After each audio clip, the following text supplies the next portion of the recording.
today from the shores of Clearwater Lake at my parents' cabin.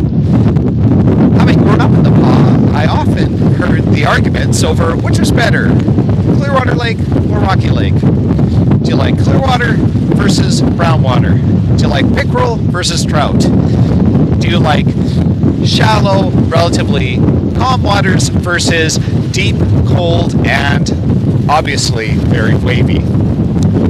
Well, one of the reasons why I really loved Clearwater Lake is because of the very fact that it is so deep, especially towards the end of summers. You would get these amazing waves and storms that would come in, and it almost made you feel like the ocean, just like today. That reminded me of a very, very familiar story of Jesus. And it was in fact so popular and important that it's recorded in all three synoptic gospels. I'm going to read to you the story from Mark chapter 4, verses 35 to 41. It's called Jesus Calms the Storm. That day, when evening came, he said to his disciples, "Let us go over to the other side." Leaving the crowd behind, they took him along, just as he was in the boat. There were also other boats with them. A furious squall came up, and the waves broke over the boat, so that it was nearly swamped.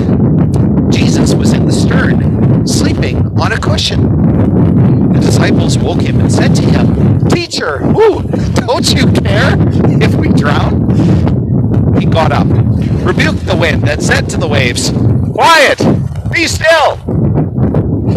Then the wind died down, and it was completely calm. He said to his disciples, "Why are you so afraid? Do you still have no faith?" They were terrified and asked each other, "Who is this guy? Even the wind and the waves obey him." As I was saying, one of the things I love about the end of summer and of course towards early fall is the tremendous storms that whip up. And just reminds you of just what an awesome God has created, just the wonders of the storms, the lakes, the winds, and the waves. And sometimes we find ourselves and our own boats really rocked at times. The storms can be financial storms, they can be relational storms, they can be spiritual storms, they can be COVID-related or physical health storms.